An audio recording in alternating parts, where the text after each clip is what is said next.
so happy Ethel is going to share with us her experience last semester in terms of getting some peer review for her course. And as you know, the Quality Matters methodology requires 3 reviewers. So one of the 3 has to be somebody from your discipline, and one of 3 had to be someone from other universities, so provide very objective feedback.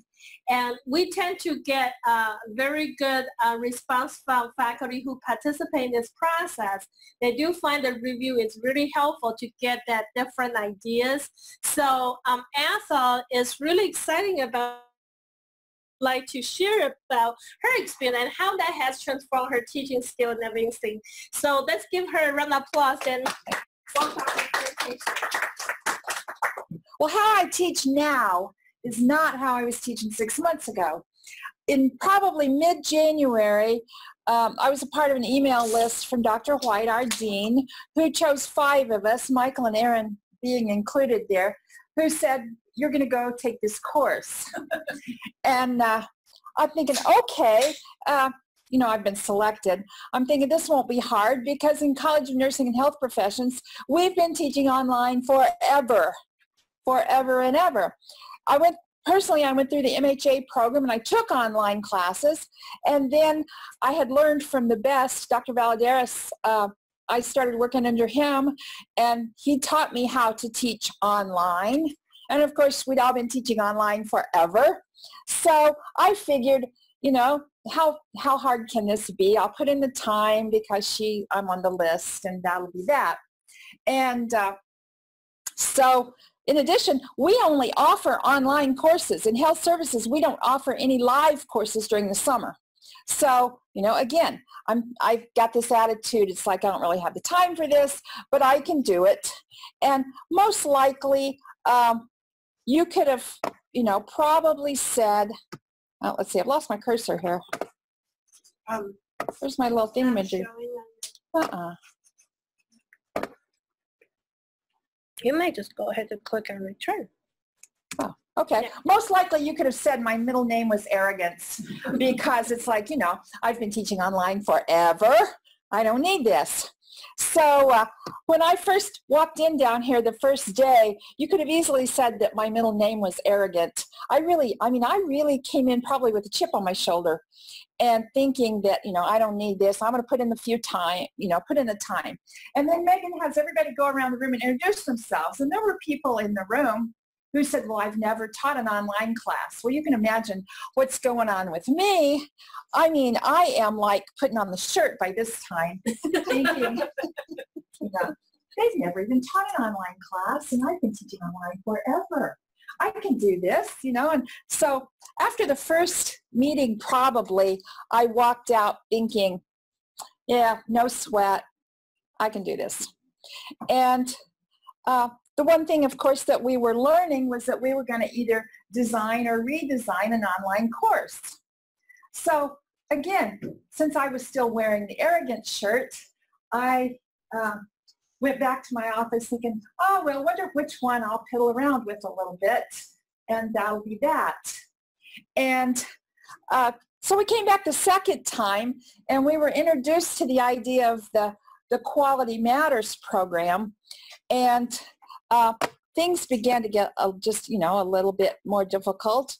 And Ashley, if you can help me, I wanted to click over to the YouTube video and just show you. On that one? Yeah. And then you'll have to get me back in a second. This is, you can, I mean, anybody can Google this kind of thing. There are no words. This is about 4 minutes long, and we don't have to spend the whole time. But it's a great overview if you're really interested in what you might be signing on for or what your dean might be signing you on for. It's a great, just, you know, it just sort of runs. It gives you an idea that there's a set of standards and there's a peer review process, and that it's, you know, it's sort of bigger than just USI. You begin to see that there are 8 standards, and that you're looking at your course design, that it's a peer-to-peer feedback, that it's not about win or lose or pass or fail, but rather just a continuous improvement kind of course. Some of the numbers are really big. It's operating in, pretty much around the country in terms of so again, without spending just total amounts of time, just know that it's out there. I just did YouTube. Oh, you have your mouse. Oh yeah. There we go. So I get back to, how do I get back to my PowerPoint? Down at the bottom, you should have it open. See, they give me this strange computer too. You just like to confuse Just people. get rid of that one and my PowerPoint ought to be there. There you go. Here we go. Nope. Okay. All right, thanks. So the first thing, the idea was that you start with your course, and Megan and her group works with you. We worked with each other. We began to look at national standards and a rubric, and we began to look at each other's. Eventually then you do that peer review process. You get some feedback. You can revise it again. And finally, the idea is that you're trying to get an 85% score on your course. And then I guess you could say you have an official Quality Matters kind of course. So again, this didn't look too bad, right? And we're sitting, again, I've still got my arrogant shirt on because, I can do this. And then they began to show us that there's this rubric, and we're going to have some key components that are going to line up, and there's 8 general standards. And we actually began to look at other courses, like a sample good course versus a sample bad course, and pick out, what were the objectives, very apparent. And so we began to start thinking about, how we can get our courses to meet this. And then she passed out the Post-it notes and said, okay, now there's really like 43 standards. All right. I'm thinking, okay, 43. And I mean, we had them posted around this room. So the room, didn't look a whole lot different from this. And by the time we got to 43, and I'm sitting back there at one of those computers trying to figure out 43 standards, I'm thinking, okay, it's sort of like time to get over yourself and probably put a different shirt on. Like, this is not going to be quite as easy. Michael's laughing. Michael was sitting here with us trying to figure it all out either. So all of a sudden I began to figure out, whoa, it's just a little bit tougher, but there's going to be some real quality pieces. By that time we were seeing that there really are going to be some quality pieces in it. So what I really want to talk about is what happened to my course and what did I learn through the whole process. And I can honestly say I walked away with my arrogant shirt shot full of holes and feeling like I've really accomplished something when all was said and done. And I walked away being a real believer. And I don't know how many times I've said to Megan and Ashley, yeah, I was really arrogant coming into this. Because I think we get in that box and we think, well, my course is working pretty well for me. And it's been working forever. And why do I need to change anything? And then we started sharing each other's courses, both good and bad. And as I started listening and looking at other people's blackboards and syllabi and everything, and it's like, wow, there's some people out there outside of our building down there on the corner that have a little sense, I guess. It's just so easy to get in that box that you've got the plan. And it's been working. I think I heard you say a minute ago, oh, well, it's working. We run them over and over and over, and it's working.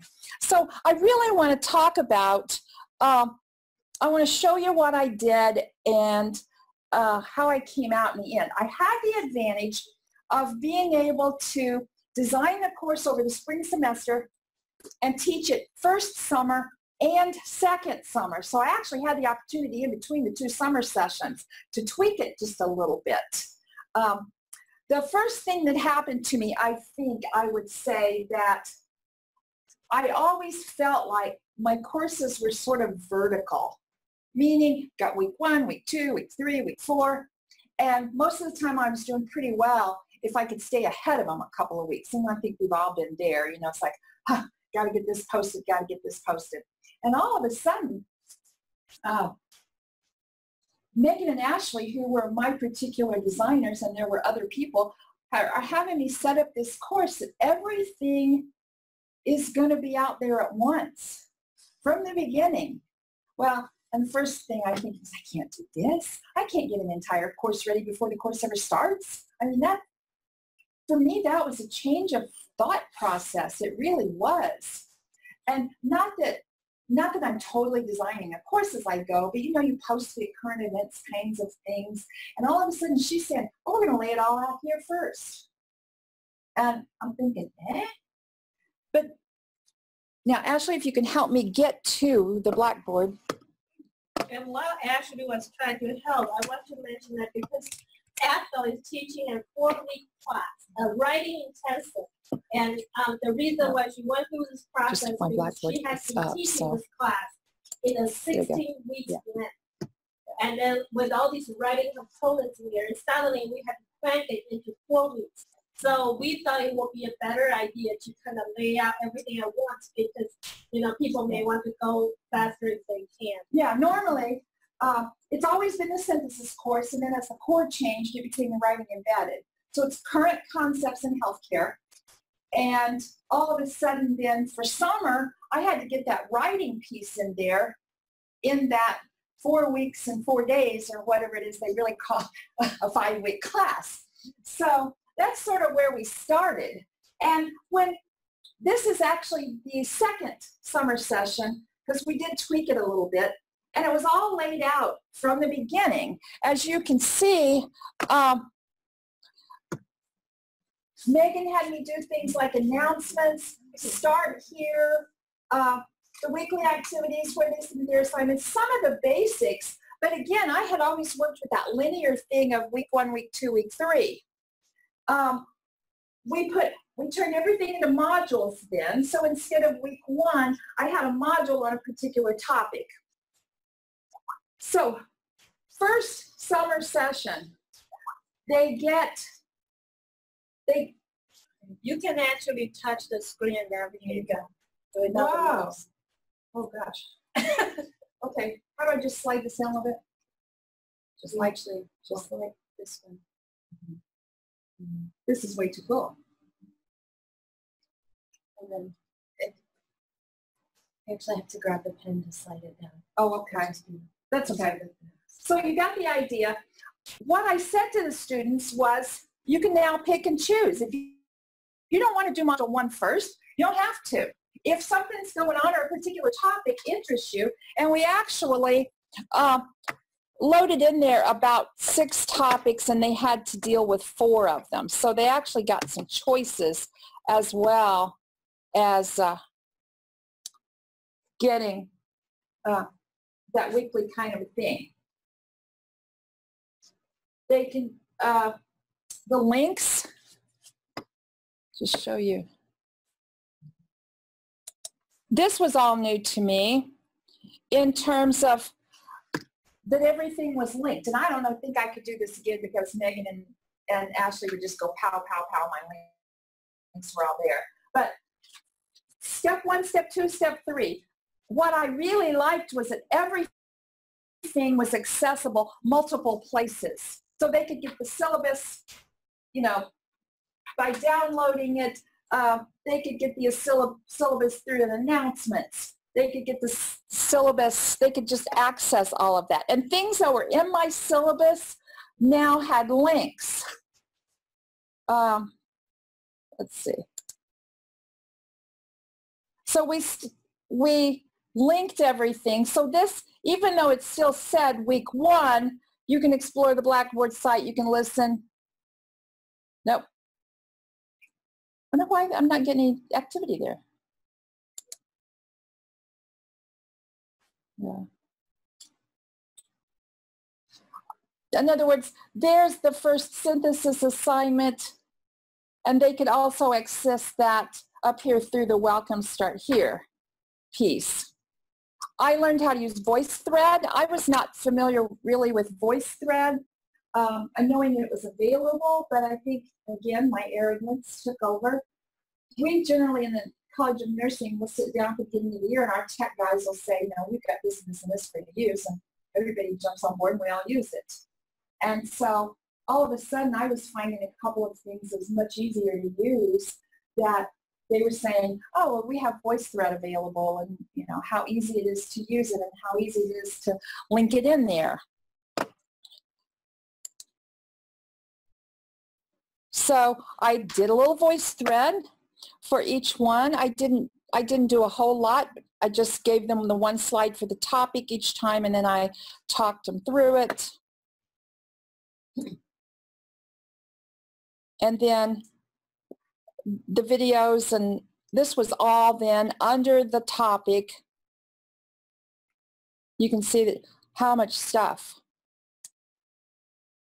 So it may have taken them quite a while, but they could pick and choose, and they had this was all Affordable Care Act and some current issues. And then, you know, we dealt with aging, we dealt with American Natives and prison health care, we dealt with Medicaid fraud, pharmaceuticals, healthy food, and then they always do a resume. And part of their weekly activities then was the embedded writing. And rather than, in the 16-week session, I always do like a major research paper. We opted for, I believe it was 3 short papers. And what that did for me was it spaced out my grading. Right now, I had to read more, obviously, but I was reading them not at the end of the 4 weeks, but I was reading some of them at the end of week 1, and the next bunch at week 2, and the next bunch. So I think overall it probably alleviated my stress level a little bit in terms of reading that huge, long, and being able to give them feedback, because as you all know, part of that embedded writing process now is how much feedback they're getting along the way. Some of the difficulties that I had was, at first I felt really, really disconnected. I think there's something in my head, at least, with that linear idea that if I'm working on week 2 while they're working on week 1, I'm right there with them. And all of a sudden, I wasn't right there with them. It was all posted, it was all out there, my work was done, so to speak. And I came back, that was one of the issues that I came back after the first, or at the beginning of the first summer, and said to Megan, it's like, ooh, this is feeling really strange. I feel like I should be doing something. And I didn't have to. And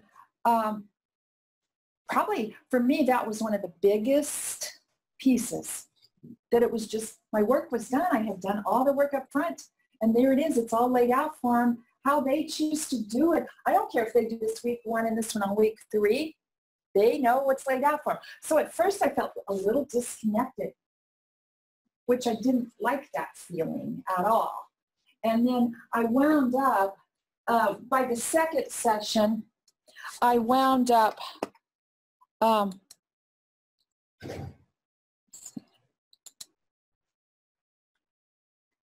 let's see if I can.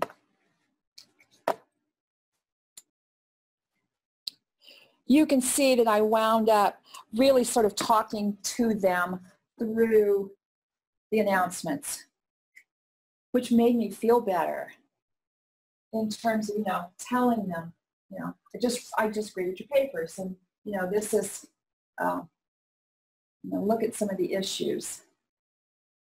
Because I felt like otherwise it would have been really easy just to sort of put it out there, really impersonal. So when all was said and done, you know, I feel like I've got this great and wonderful course. Now I have to go back to the Quality Matters piece, and there's a team out there in Never Never Land that's going to review it against those 8 general standards and those 43 standards. The idea being that you get an 85%. Part I liked about that was I didn't feel like I was being judged as much as I felt like that team, even though they were colleagues, some of whom I knew, some of them I didn't. Michael was one of those people that's trained in our college. At first I thought, oh, they're going to come back and say, check, check, check. You know, you missed this one, you missed that one. But I didn't. I really felt like the reviewers looked at it through the eyes of a student in many respects. They really worked the class. It wasn't just about going on, you know, all those Post-it notes on the wall. It wasn't about going along and checking all those off. They really worked it. And it was things like, if they get the link here, what if they need it here? What if they need, you know, we added disability resources. We added some links into the syllabus. So just reading through the syllabus, you can click on the links as well. So some multiple ways that students can access. I came away, I finally got to the 85%, not the first time through. But again, I had that opportunity to tweak it. I wouldn't suggest doing the course on something that you're going to just immediately jump in and teach.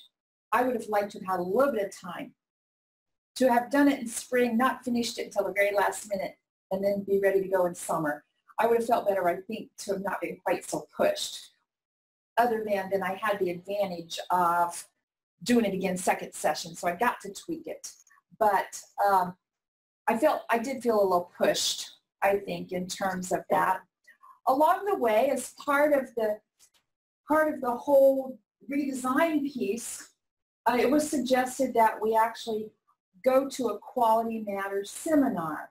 So Erin and I actually chose the same webinar and spent an afternoon learning about copyright, online copyright. The webinar was about 4 hours and was taught by an attorney.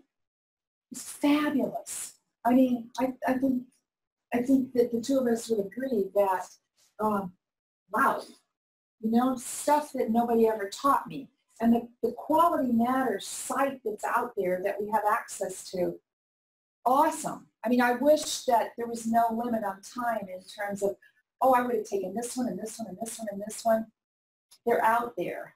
But what I learned in terms of just, you know, what you can really do in an online course. Nobody ever really said to me, can you show this video clip? Can you show a piece of a movie? Can you show? So that was really, really helpful as well. And that was a piece that was available just as a part of the overall curriculum development piece that, wow. So there's lots and lots and lots of just really good information out there. I'm not sure I would want every course to have to go through that peer review process because the sheer amount of work.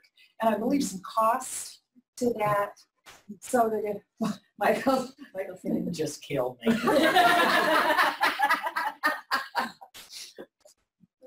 Well, I think there's some costs involved if you really had that panel of reviewers review every course and Michael, yeah, Michael's my next door neighbor in the office, so I got to, you know, be nice. I don't want to kill my neighbor.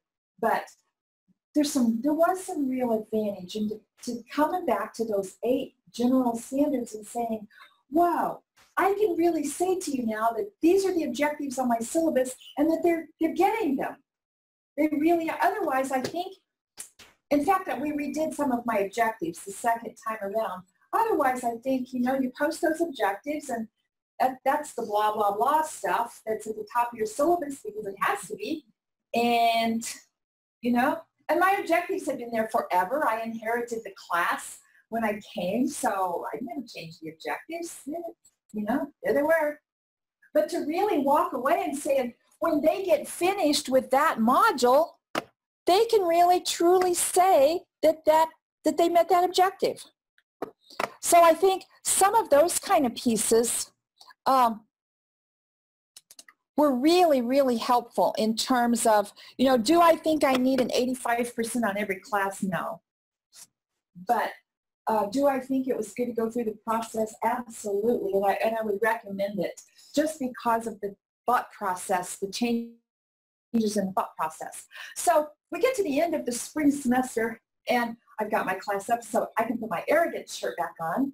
And now mine, now I've got a new class, And then we came in and we spent a day doing presentations with each other, and I saw what everybody else had developed along the way.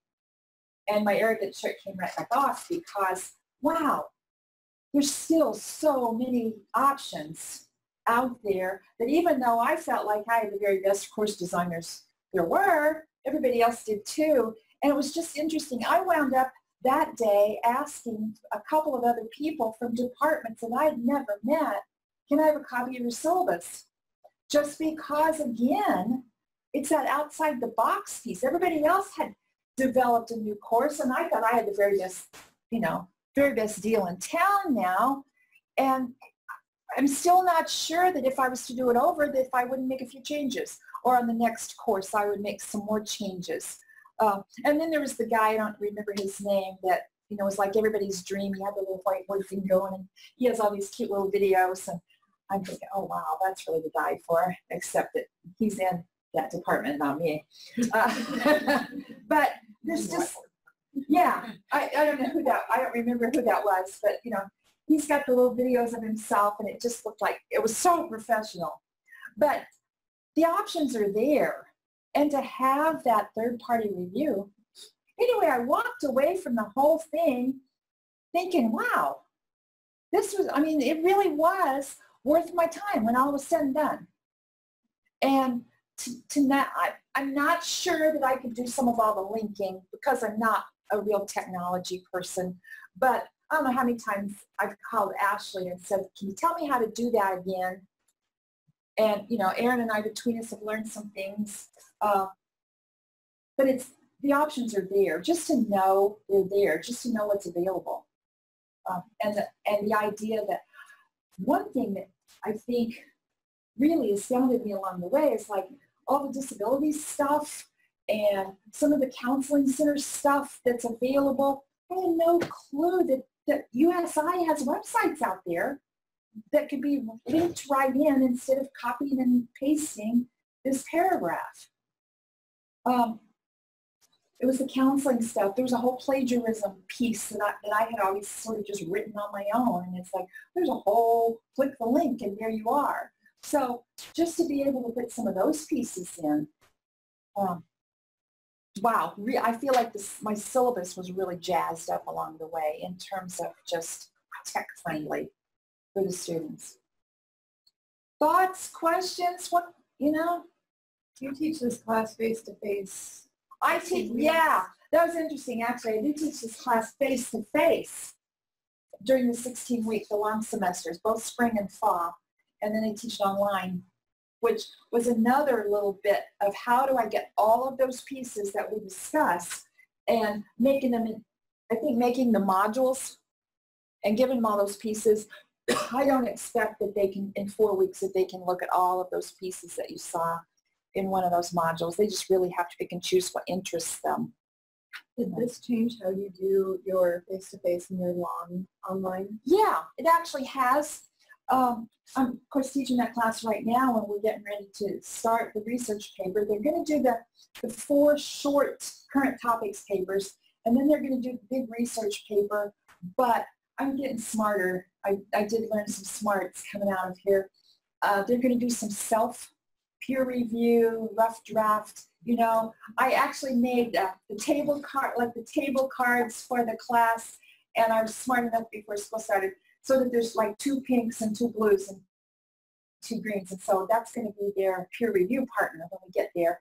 I'm stepping them through the paper a little bit more in terms of do your title page, get it behind you as soon as you decide your topic. And then I talked them through a sample paper, and now start your lit review, and this is the way you do a lit review. And so I'm going to piece them through it, I think, a little bit more, because I don't know about your students, but a lot of ours have really never written a big paper. Many of them have been in clinical programs or even in health services. They're busy doing quality and finance and marketing, and all of a sudden, and they don't have a clue how to start. So we're going to look at rough drafts as a group, and then I think it'll take, some of that feedback piece that's required for the embedded, they'll be helping me with basically. So yeah, absolutely. Fortunately, I never taught online course, so I don't know. But you made the modules, 6 modules, they choose 4 of those, whichever order they like. And I don't know how much you emphasize discussion board, but if students are all over the different modules, then discussion is not synchronized, so that you might lose attraction of you want to talk about this, but somebody else is some other place and so forth. Yeah. I don't know how big. Well, now through the summer, I just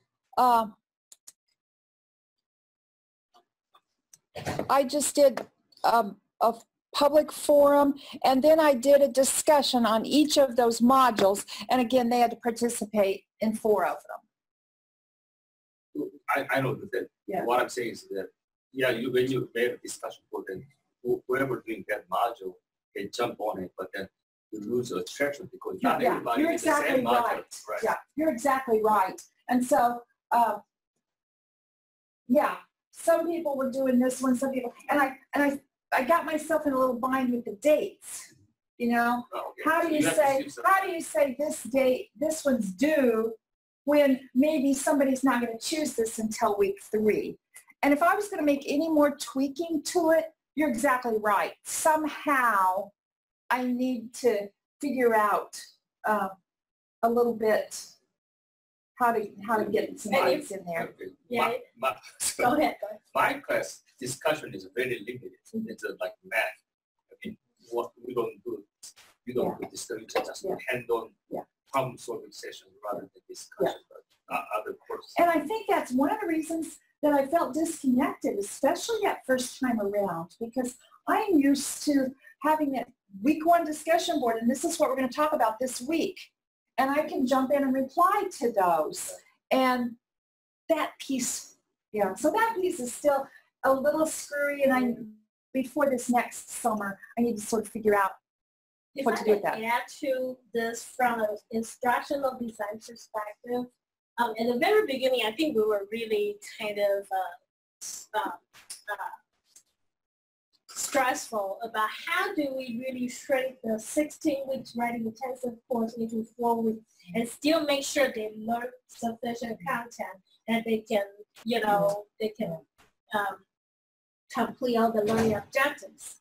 So the idea was, I think at the beginning you have like 8 different topics, and then it's just very difficult. At the very beginning, we exercised an idea. Maybe we go through 2 topics a week. But that means if you involve discussions and you involve some sort of paper writing, that means they had to do something pretty heavy every day in order to cover 2 topics. So after we figured out how to do this, we decided to identify 4 the most important topics that everybody had to participate. I don't know if that's how you ended up teaching in the summertime. So we decided to identify 4 and then allow students to self-choose 2 from the other 4. So we shrink the topic from 8 of them to 6. And then allow students to kind of choose from there. And I think that's where the topic coming from. I do agree. I think sometimes the idea was not the discussion board because Ethel has a lot of the research components like the articles and stuff for students to really learn about that topic. So the idea was they can feel free to choose which topic that is most interest to them and then really diverse into that learning, reading the articles. And I think the discussion board piece is just a way that kind of allow them to share their thoughts from reflection. And I think maybe that was the piece that kept me connected. So it's not really like an open roundtable discussion, but it's more serving about more like a journal. After I read all this, after I study more about this topic, these are my thoughts. So I remember we kind of look into how the questions were drafting for the discussion board. So they're more drafting is not for students or try to engage conversation back and forth, but really using discussion board as a way to share their thoughts, and the faculty will have an opportunity to enter and provide some guidance. Yeah, So, and I think that's still the, like I said, still the awkward piece. Another technical part in that department, when we have online course, that it is impossible to digest the whole semester of work in 5-4 right, weeks. right. So we offer double the 10-week online course. We've talked about doing that instead of offering it twice next summer. And I know that we really decided that to offer it as a 1 session, 2 session. Yeah. Right, like longer, and then Yes. because it's online, they don't have to come to campus every day. Yes. That's the Yeah. advantage. You can have some flexibility over. Yeah, I agree The totally. downside with that though is that the course size gets too big and you can't do a large writing. Yeah. So if you went from one, Then I'd have twice as many. Well, then you have to control the. Then you may have to to offer more You have to sessions. control the size of it. That's enough. yeah. Yeah. That has nothing to do with the design. Yeah. With students selecting the modules that they chose, how did you find grading? Like, how did you manage grading? With the modules, again, I think that was Whatever really that tough is. because the papers I could turn right around. But this was tough because it officially wasn't over. You know, usually you like to say a discussion board's going to be week 1 and then by Sunday it's finished. And I didn't have that. And I didn't discover that until I was sort of into it. And I was almost in too deep because it was just one of those pieces we sort of hadn't thought through. Yeah. You know, you think, oh yeah, we'll have a discussion board, but then we'd already said, well, you can do these whatever order you want them in. So I couldn't close that until the end of the semester. Sometimes I always say 3 times as a charm. You really have to teach a course 3 times to kind of fine tune it to make it more complete. So, Oh, sorry. I was just going to say, maybe with the discussion board, instead of having them topic related, you could have them process related. Mm. So week 1, they could talk about, you know, how do you learn from video if you're going to write a paper? Or how do you use the Rice Library for your resources? Or, you know, so it's more on, it wouldn't matter which of the topics, but it's the process of doing this work. Or that how they did would you, like or even how did you interact with your topic? Yes. Yeah. Or what surprised you the most this week? Yeah. Or, you know, Yeah. what and then was- submit the individual work in terms of the content. Mhm. Yeah. That's a really good idea. So go ahead and have my discussion boards on a weekly basis. Yeah. Instead of there about yeah, because I couldn't Process quite of get the through step. that yet. Yeah. Or even the step of the writing, like if it's a writing, whatever part of the writing Yeah. is supposed Yeah. to be working on that. Yeah. That's in relationship Yeah. to that. what pre-writing strategies did you use Right. for this assignment? That's Right. right. How did the current event that you chose this week, how does it change your practice or how you view, because if you're introducing students to Affordable Care Act, now do they see, you know, news articles and TV shows and do they Right. see it in their real Right. lives now? Does it make Yep. sense to them? Excellent ideas. I see that on what you've got up there, that the student participation varies a lot. Yeah. And this is one thing that I grapple with, that I would like to give them a variety of topics, but I can't, in my discipline, let them all write on the same one. So is that a problem for you? And is there any way that you have, any strategies that you have for It's- encouraging them? No, in terms of the research paper itself, they can pretty much write on anything. And I let them because we also get some nursing students. We have, you know, the rad tech, the radiology, anybody that doesn't have their own synthesis winds up in health services. So I don't want to say, oh, you know, I want you to write about a health services career when you're thinking, I'm going to be a radiologist, you know? So no, I just always say, you know, I have them do the very first thing they do in this class. We watch the movie Castaway with Tom Hanks. And we watch it in its entirety. And then they write, they identify with all the stuff, all the feelings, all the pieces of him. And I talk with them about, you know, this is basically your synthesis capstone class. So how do you identify with Chuck Nolan on the island in terms of all the emotions, all the stuff he goes through, and comes to that, if you recall, the last scene in that video is he's at a crossroads. And, you know, that they're at the crossroads as they're ready to step from academia to the real world. And I get fabulous And that sort of gets them into that writing mode. They can do that in first person, of course. I put a minimum limit on it, but not a max. So some of them were, really pour out. I'm amazed at the stories that our students have.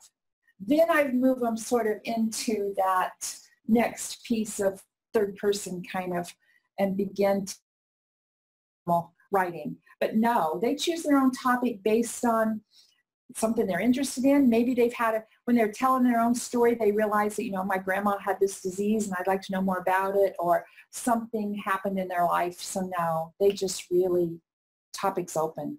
And then I help them narrow it down. Today, they turned in their topics today and somebody said mental health. It's like, whoa, wait.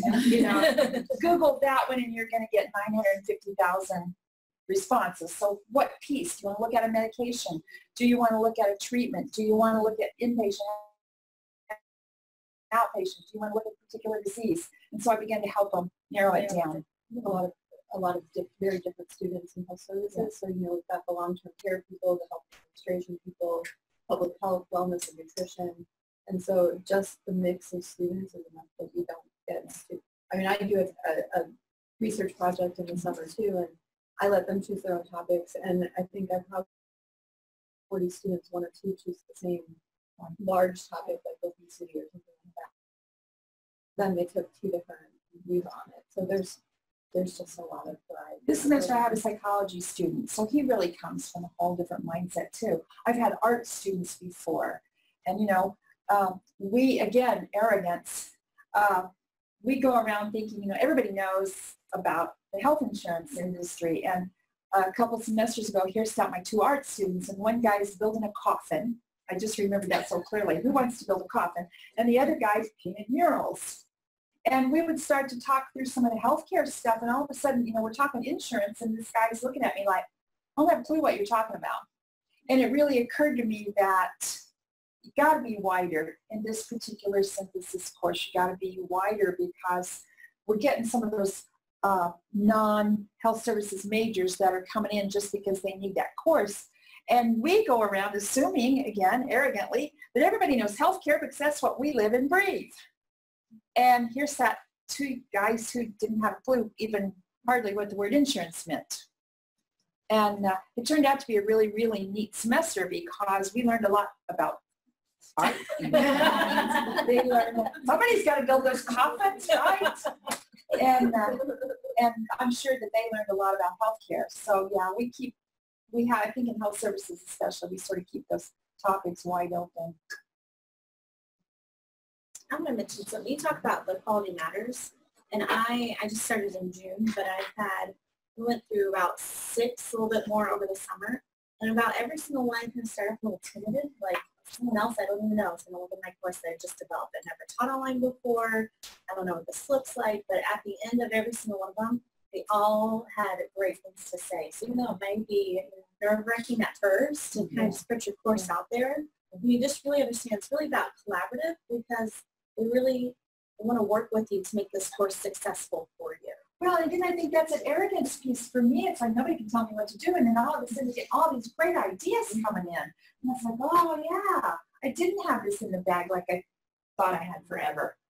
And again, but I don't think they come across, I didn't ever feel knocked down, beat up. Right. And I think one of those slides in the Quality Matters slide, that little YouTube that they do, says, it's not about pass or fail. It's not about, but it's about that collaborative piece. And there's just so many good ideas out there, but we get in a rut. We get totally in a rut. And that feedback, you get somebody who says, oh, I see that you're missing X, Y, or Z. Here's what you do to fix it. That's the part, so it's very intimidating to be told that you're missing something and you didn't do it right. But that's not how they phrase it. They're like, this is how it could be better.